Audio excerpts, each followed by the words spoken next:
Alright, I am back with another video, and today we're gonna do something pretty stupid. Answer me this. Have you ever seen an anime before? You know, those TV shows made in Japan where everyone screams at each other. I mean, come on, I'm not wrong. Dragon Ball, two people scream at each other to power up. Naruto, two people scream at each other that they're going to be the X of Y. Hentai. Anyways, so, basically this build is kind of a meme, but it actually ended up becoming pretty stupidly strong. You'll see kind of from the combat footage that's playing now the kind of shenanigans that we're going to be getting into, but the basic idea of it is that we are going to be playing a character who powers up in an anime sort of fashion, basically stacking on as many buffs and spells and different kinds of ways to give us benefits as we can to just create something completely stupid. Half of the stuff we're going to be stacking onto this isn't even practical necessarily, it's just kind of funny. And I generally was thinking, nah, this build is dumb, it's not really going to work, and it's just going to be kind of a meme. Yeah, this is one of the stronger builds I've made in recent memory. This thing kind of shreds in terms of damage, and because we have so many different buffs that we're able to stack up and even debuffs we can place on our enemies, we end up just becoming such a powerful front-faced fighter that it's just... I mean, you will just tear through your enemies. There are some caveats to this build that you do have to be aware of, but otherwise, it is extremely strong. I'm not going to keep you busy for too long, so let's just get into the build. First up, we're going to be playing as a dwarf to start. Now, specifically, we want to play as a Dwegar. Dwarves as a base are going to get proficiencies with battle axes, hand axes, light hammers, and warhammers, which we won't be using for this build, but is nice to have as an option. We're also going to be getting dark vision and dwarven resilience, giving us advantage on saving throws against poison and having resistance to poison damage. That's all well and good, but the main reason we're here is to play as a Dwegar, giving us superior dark vision and that Dwegar resilience, which gives us advantage on saving throws against illusions and being charmed or paralyzed. Basically, we just get a few buffs here, but the main things we're going to get from Dwegar are going to come later. You guys probably already know what it is. We're going to be kicking things off as a fighter. Fighter is going to be quite important for us because it's going to get us all the weapon and armor proficiencies we could ever possibly want, so you have a lot of freedom as you go throughout this build. However, it is also going to give us constitution saving throw proficiency, which we're going to want, as we are going to be concentrating on spells with this build in order to get some of our power-ups. I think most of you probably saw that one coming, but fighter is going to help with us in a lot of ways. That also means we're going to be getting a fighting style. We are using a two-handed weapon with this build, so we are going to be using great weapon fighting to just get a little bit of extra damage out of it. And finally, for our ability scores, we are going to be going with Strength at 16, as it is going to be our main attacking stat, although you can actually go with Dexterity with this build, but I wanted Strength, so that you have a bit more weapon choice if you want. Otherwise, feel free to finagle the stats a little bit. Dexterity is at 14, because that is the most we can get out of medium armor in most cases, so I decided to go with that, because this build does use medium armor, although it does have an option for heavy. Constitution is at 16, as it is going to be an important stat for us, both for HP and for concentrating on spells. We will have the opportunity to bump this up later if you so choose. Intelligence is at 10, which is going to seem weird. You'll notice that none of our spellcasting stats are that high. Well, the thing about this build is that it's mostly going to be utility and spells that affect ourselves, so not others in any shape or form. So in actuality, our spellcasting modifier does not need to be that high. Like I said, with this build, you can actually bump up dexterity instead if you want to use the exact weapon that I've described here. So you have a bit more freedom if you want to bump up those scores if you want to use your spellcasting stat a bit more offensively. But otherwise, what we have here is pretty good. So intelligence and wisdom at 10, and charisma at 8, because we don't really need them. Next up, for our skill proficiencies, really, it's up to you to just take what you like. I like taking athletics and perception here, because those both feel like generally important stats. And I do actually recommend playing a Dark Urge for this build. That is going to get you another power-up, I guess, in the form of spoilers, Slayer later on, as well as a few other things that I think would be kind of fun, because a lot of anime characters have, dark and edgy backstories and have to control their own power and all that. Playing the Dark Urge will just make this a bit more cliche, but still a bit more fun. So you get medicine and intimidation from that. Let's keep going. Next up, at fighter level 2, we're going to be taking, well, action surge, because we have to. But the thing is like, this kind of gives me the ability to talk about what I would consider a power-up. A power-up is something that we have to actively trigger for the most part. Something that we either click a button or have a piece of equipment that will trigger and give us some sort of enhanced state of being, giving us a benefit. It's not necessarily... So something like Barbarian's Rage or Monk's Wholeness of Body would count, but that's a slightly different build, because obviously Rage would cut us off from a lot of potential other power-ups that could come from spells. So you won't be seeing Barbarian's Rage in this video, but again, that could be another video down the line. But here we have the action, basically Action Surge, giving us a temporary one-turn power-up to give us another action to use that turn, which is incredibly strong. It definitely felt like the kind of limit breaking that I feel like comes to mind when we think about that sort of concept, so I definitely wanted to include Fighter on this build, and Action Surge is going to help with that. Next up, at level 3, we get to choose our subclass, but more importantly, from our race, we are going to get our first big power-up, Enlarge. This is why I wanted to use Strength for this build. Enlarge is going to allow us to become stronger, giving us a buff to strength checks and saving throws, and allows us to deal an additional 1d4 damage with weapon attacks. So this is why I wanted to use strength for this build. Otherwise, you could go ahead and use dexterity if you want to, using a finesse weapon. Otherwise, I do quite like Enlarge here. Now, we also get to choose our subclass at 3rd level here, and we are going to be going with Eldritch Knight. Again, even though we dumped intelligence, we don't really need it because we're mainly going to be taking utility and buffing spells. This is technically going to get us a weapon buff in the form of Weapon Bond, meaning that it cannot be knocked out of our hand and automatically returns when thrown. So in my opinion, it's another power-up. We'll count it. Next up, cantrips. We do get to pick a few here, and there is a couple that I could immediately recommend, and that is Booming Blade and Green Flame Blade from Mistress Spells mod. Again, this is going to be featured in all of my videos because it is a mod that is available to everyone and enhances the game in a balanced way.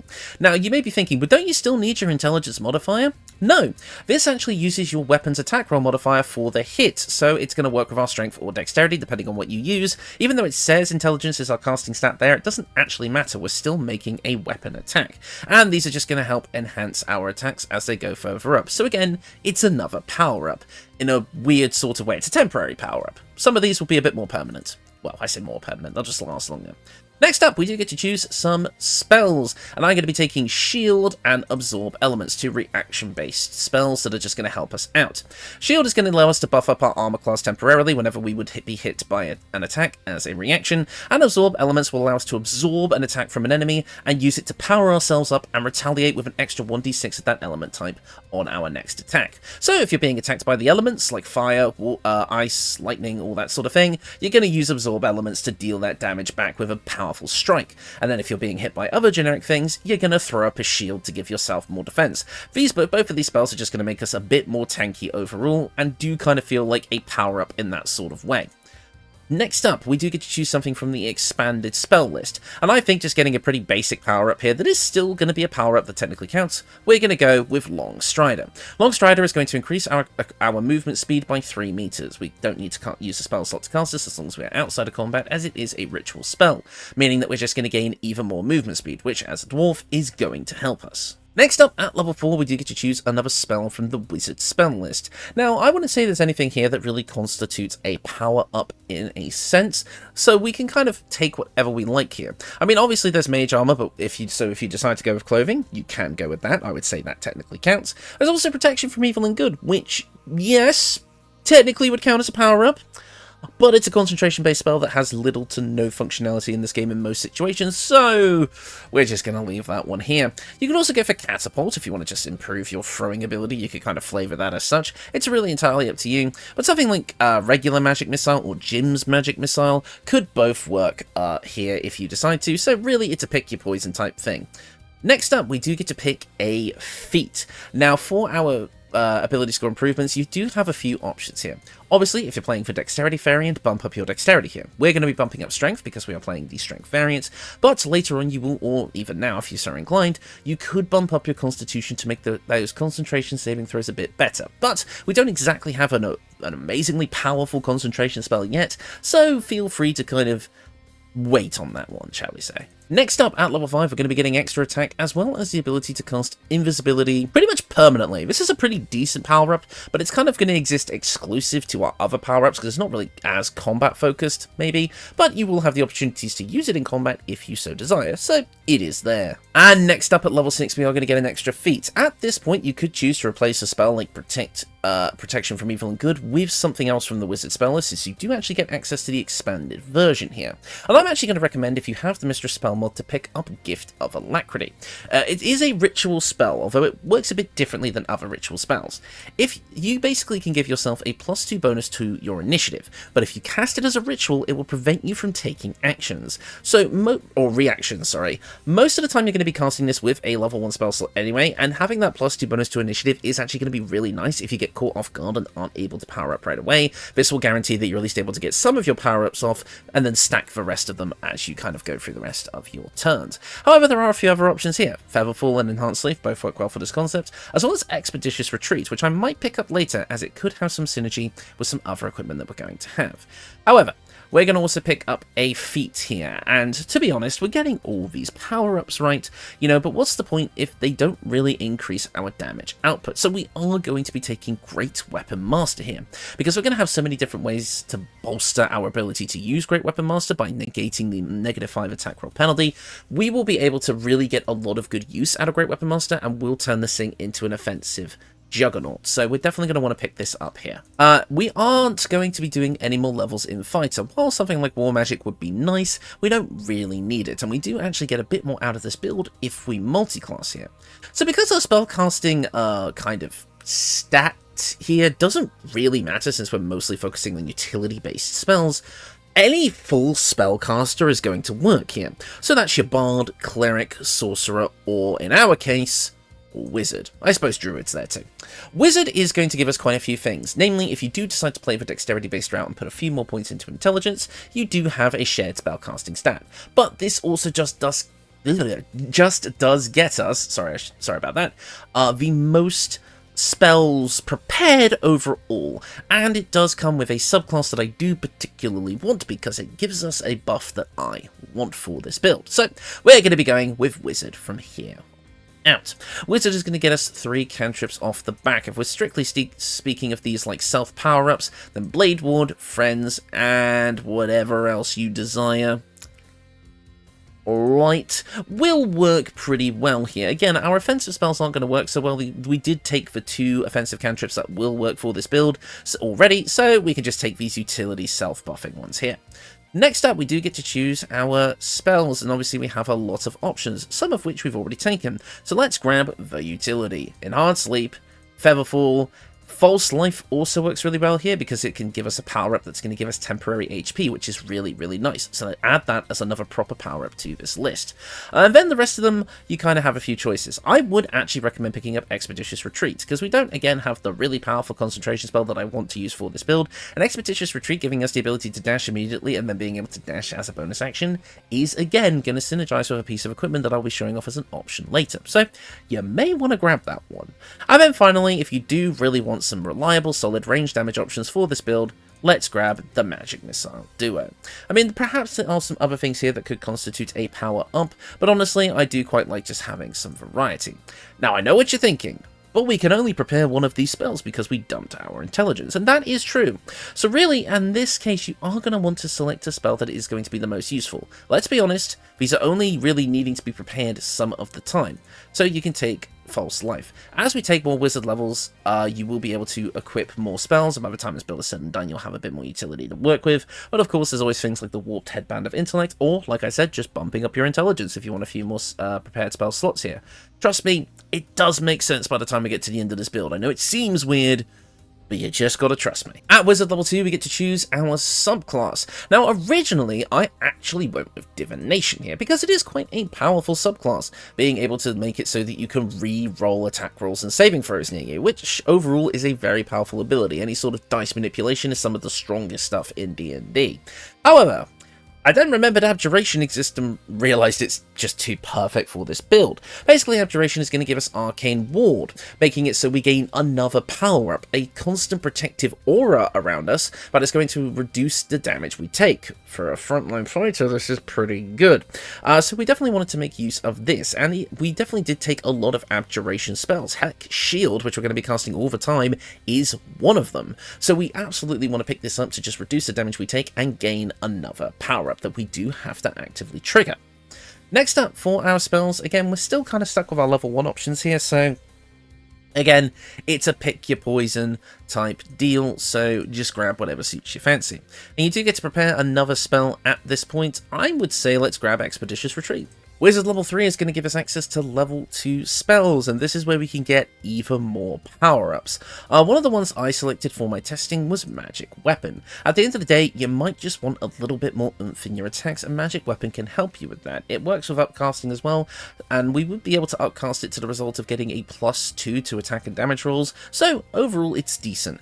However, you may think that the new Force Weapon from Mistress Spells may also do the job pretty well, giving you a +1 bonus to attack and damage rolls and dealing a +1d4 force damage. Overall, this is the stronger option if you don't care about upcasting, so I would say if you want to pick up one of these two, it's probably going to be Force Weapon. And then your other option, it's entirely up to you what you want to pick here.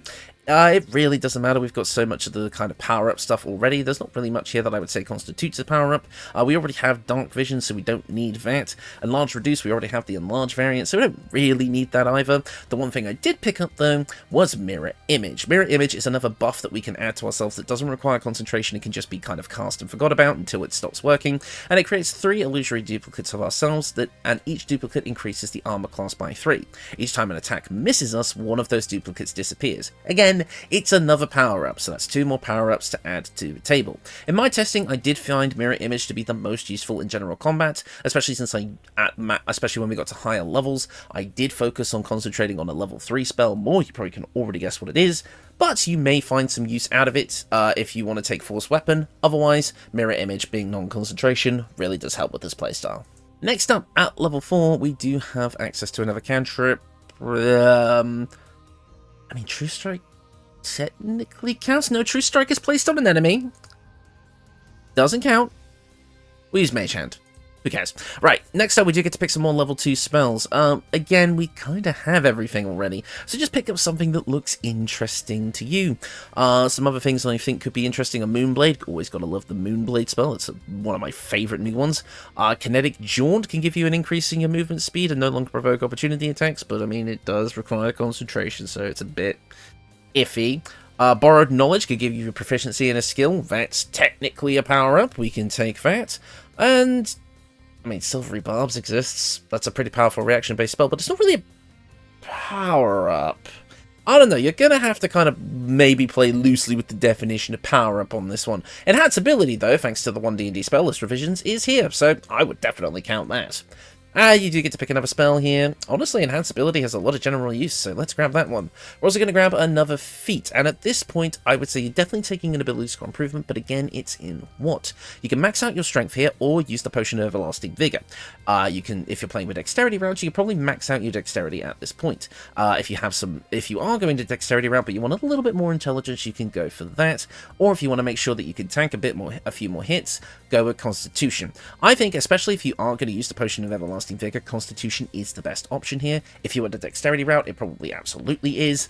But otherwise, if you don't want to do all that, you could go to Strength 20 if you want to, but I do think overall having an 18 in both is probably the best option for you. You really want to make sure you're succeeding those concentration saving throws to make sure you have those power-ups, and again, just having that bit more HP is really going to be nice for you, so I would say bump that up here. At level 5 of Wizard, we gain access to level 3 spells, and here is the big one. You all saw it coming. It's Haste. Haste is an amazing spell for this type of build, targeting ourselves or an ally to become hastened, gaining another action, becoming faster, so more movement speed, and gaining a +2 to armor class. All of that we want. However, if our concentration on this spell ends, we become lethargic, meaning that we cannot take actions or bonus actions or reactions for another turn, which can be very, very dangerous. Haste is an amazing spell with a really heavy drawback that you have to manage, and for this build, obviously we're getting this quite late into the game, however we obviously have an option to get it sooner. An old favourite item has come back for this build, but still having the ability to cast it more than once per long rest is really important, so you definitely want to pick it up here. And then for your last spell, it's entirely up to you. I would recommend grant flights to give us the ability to fly, a bit more anime in that regard. However, I do also recommend Illithid Powers for this building. If you take one Illithid Power, you might as well take them all, meaning that you would get the ability to fly without any gaff or using an action or a spell slot or anything like that later on into the game, so it's probably, especially by this point, so it's probably not worth taking here. So really, it's again another pick your favourite situation. You might just want to take the simple counter spell. Blink technically counts as a power-up, but it can end your concentration, so you have to be a bit careful. And there's a few others here. Spirit Shroud would be a nice power-up. A Shalden Stride could play into the speed aspect that we've kind of been picking up a bit. You could grab Intellect Fortress to get resistance to psychic damage. A lot of these will require concentration, though. It is going to be kind of a pick your poison type deal. I think I ended up grabbing a Shalden Stride at this point because I kind of like the flavouring of it. Basically, it allows you to surround yourself with billowing flames that burn nearby entities for 1d6 fire damage. You increase your movement speed by 6 meters, and moving no longer provokes on opportunity attacks, but beware, you can damage nearby items, so objects in the world. So I would say let's grab haste, because come on, we want haste. For our final level, we're a wizard level 6, which allows us to spread our arcane ward through protected ward, allowing us to also reduce the damage that our allies take if we so choose. Probably not going to be using this feature a lot, but we do want more wizard levels to make our arcane ward in general better, so we definitely want to pick this up here. We also are going to gain access to 2 more level 3 spells, and at this point, we're just picking whatever we fancy. So I would say grab... I mean, Blur could work, but we do have a way of getting that as well. Yeah, we'll just grab these 2 because I kind of made arguments for them. And we can slap, let's slap Force Weapon on there. And that is the build. Overall, what you're going to be getting out of this build is a fairly tanky character. Obviously, we are dealing with squishy wizard hit die for half of our levels. Otherwise, though, coming out of this with 112 HP is not bad at all. And overall, we're going to be coming out of this with a lot of power-ups. From just what I've selected and what you can see on screen here, we have around 16 that we can have up at the same time.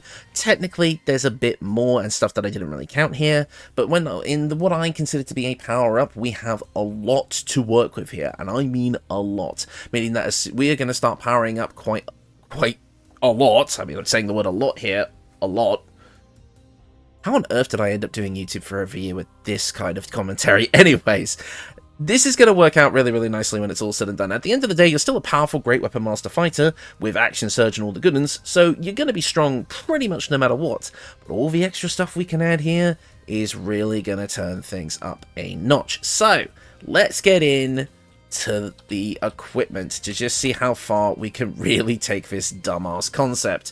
First up, our weapon of choice is Fala Aluv. This is a power-up contained within a weapon. It is a +1 longsword that I would recommend buffing with the Drakethroat Glaive to make it a +2 weapon, just so you know, returning to that classic strategy.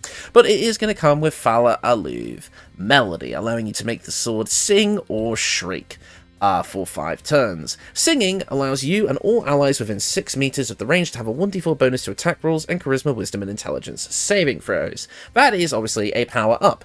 Another power-up is Fala Aluv Shriek, allowing all enemies within a 6-meter range of you to have a 1d4 penalty to their wisdom, intelligence, and charisma saving throws, and the affected creatures will receive an extra 1d4 of thunder damage with each bit of damage they take. That is a big dollop of extra damage. Again, buffing up this weapon with the Drakethroat Glaive would give it an extra 1d4 of damage and make it a +2 weapon overall, so I would absolutely recommend doing that here. Probably put fire on it or something, I don't know. And for our ranged weapon, we have the Darkfire Shortbow. It's been a while since I've used this on the build. I've been pretty good, you know, I've been going to classes, you know, going through the steps and going through the program to, you know, get myself off of the Darkfire Shortbow, but I figured we deserve a little treat for this one. It's a +2 Shortbow that gives you resistance to fire and cold damage and the ability to use haste once per long rest without spending a spell slot. You can get this in Act 2 way before you'd get haste normally on this build, so you have that extra super awesome power-up for when you need it. It really has been a while since I've actually used this, seriously. Kind of strange, huh? But anyway, let's look at the rest of our equipment. First up, the Helmet of Grit.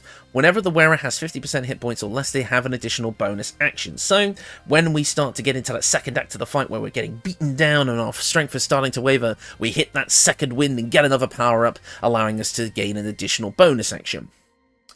What you're actually going to do with that bonus action on this build, I actually don't know.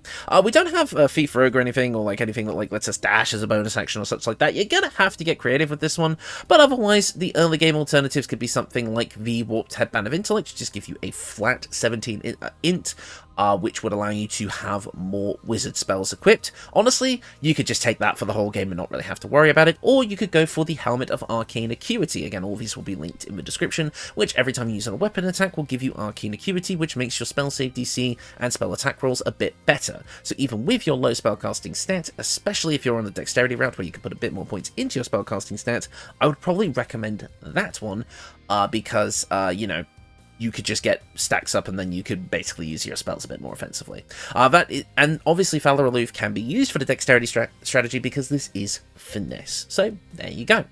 Next up for our cloak, the Cloak of Displacement. At the beginning of the wearer's turn, the cloak activates, granting enemies disadvantage on attack rolls that target the wearer. So basically, we're going to be under the effect of blur until we take damage. It's another power-up that resets every turn. So again, just it's more power. It's another beneficial effect. Next up, we've got the Flame Enameled Armour.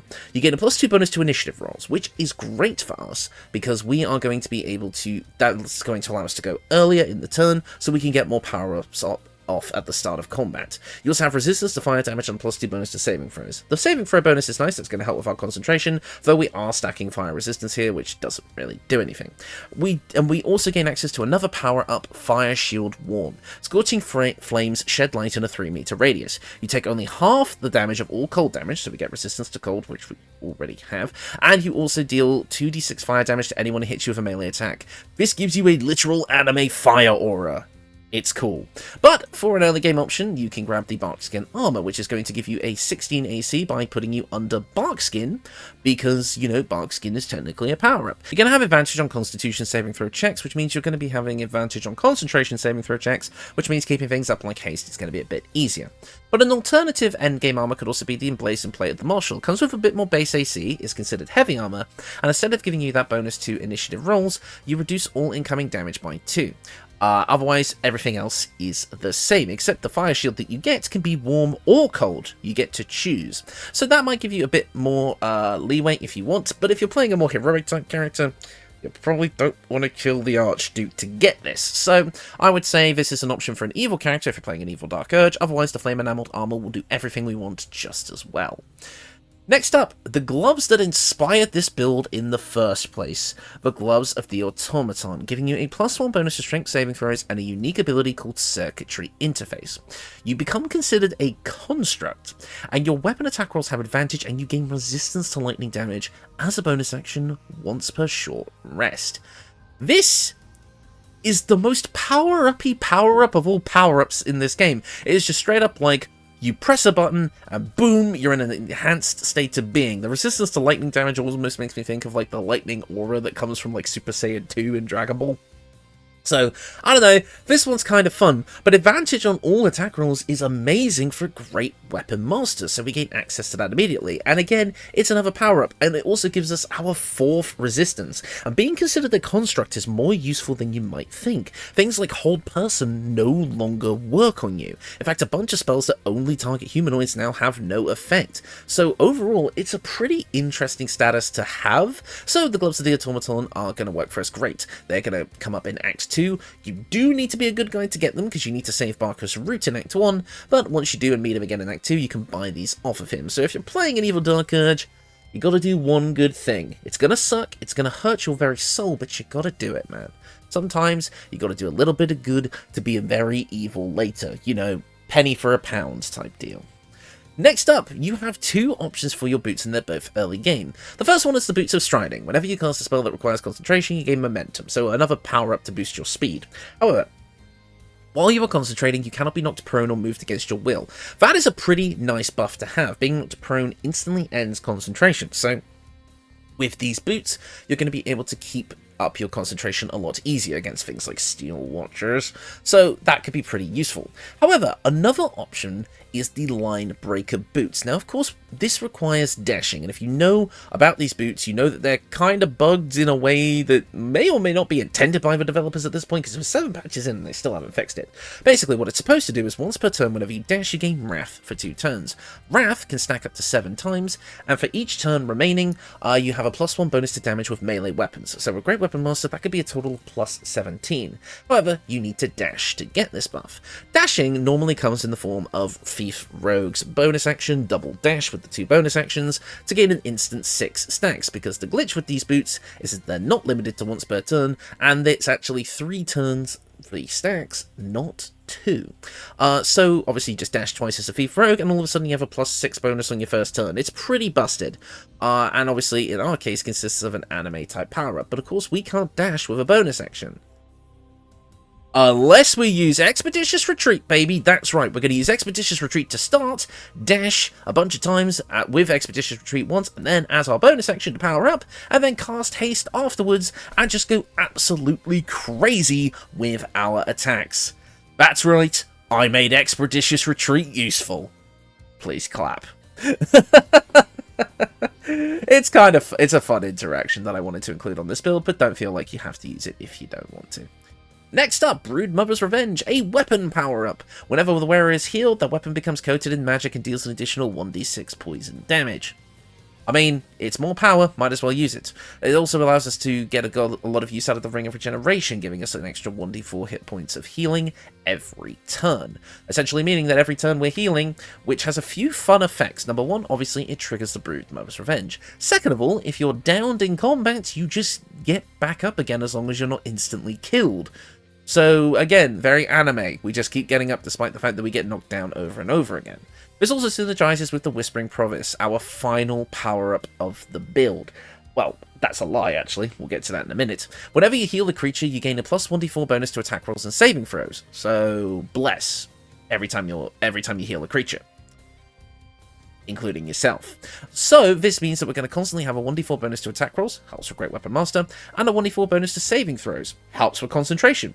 Very, very good buff, and overall, that completes our equipment-based power-ups. But we're not done yet, because over here, we have the Psionic abilities. Yes, we are going to be taking Mind Flayer abilities, and while you can take as many of them as you'd like, there are a few that I want to focus on. But the main one is Psionic Overload. You go into a powered-up state. Again, it literally looks like the Kaioken. Give me a break here. You gain an extra 1d4 psychic damage on every single attack you do, which is huge. We're a hasted fighter, but you take 1d4 psychic damage every turn.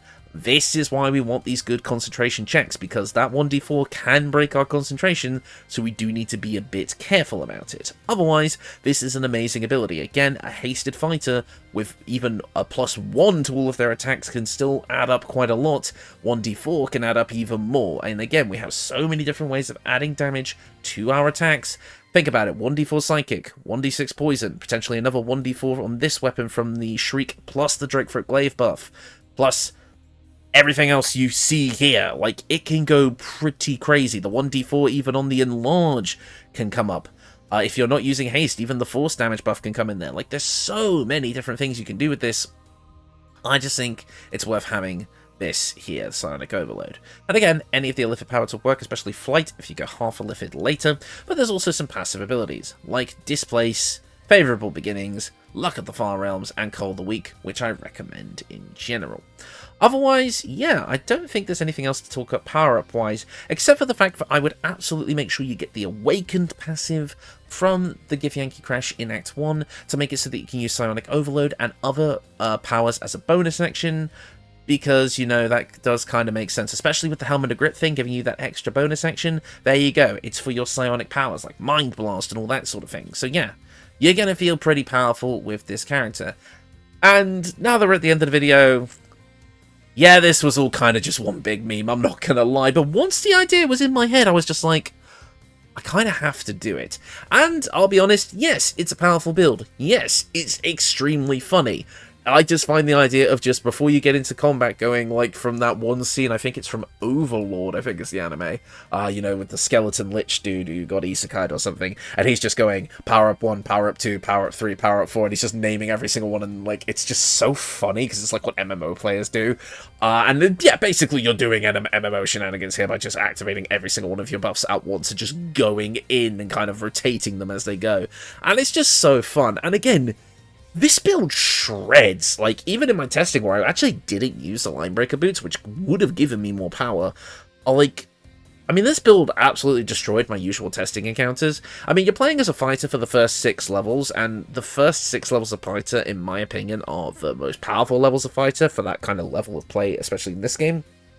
So, with the Eldritch Knight buffs and all that sort of thing, you're going to feel really strong just going throughout the game regardless, and then the wizard levels that you get later on are just going to add to that power. You're just going to feel stronger and stronger and stronger.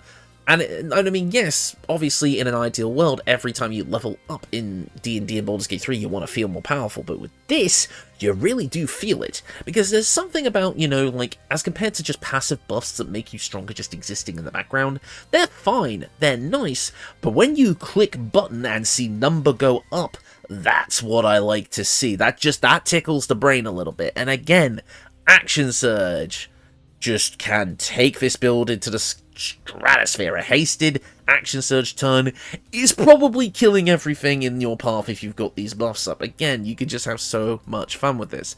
In fact, actually, just for fun, the combat footage I'm going to zoom out on for a little bit here. Let's just activate all these buffs in sequence. So first up, Valor Relieve, let's go with Shriek. Fire Shield Warm. Secretary Interface. Aced. Enlarge. Longstrider. Gift of Alacrity. False Life. Mirror Image. And that's about all the ones we can have up at the same time. Look at the side of the screen there. Oh, this is kind of dumb. Yeah, you do have to be a bit careful. In fact, I would say probably the order is you probably want to activate the Valor Relief melody last, because it is the last thing. And again, I couldn't even activate Psionic Overload here. And look, we can even go invisible. And that ends our haste. Whoops. But anyways, yeah, that is the build. It's a massive meme, but it's really fun. And if you want to just go for like that kind of anime power-up fantasy, this is a way to do it. Again, maybe there's a Monk Barbarian build in the future that explores this concept as well, because I think I could do it in a pretty funny way with that too. But anyways, sorry for this kind of memey build, but I kind of just wanted to do something fun today that I wouldn't normally do. We'll be back to our regularly scheduled, more lore-friendly builds with the next video, and I've got a really interesting one coming up that I kind of incidentally kind of workshopped with a viewer of the channel, so I'm looking forward to that one. But anyways, that is going to do it for me. Thank you all so much for watching, and I will see you all next time.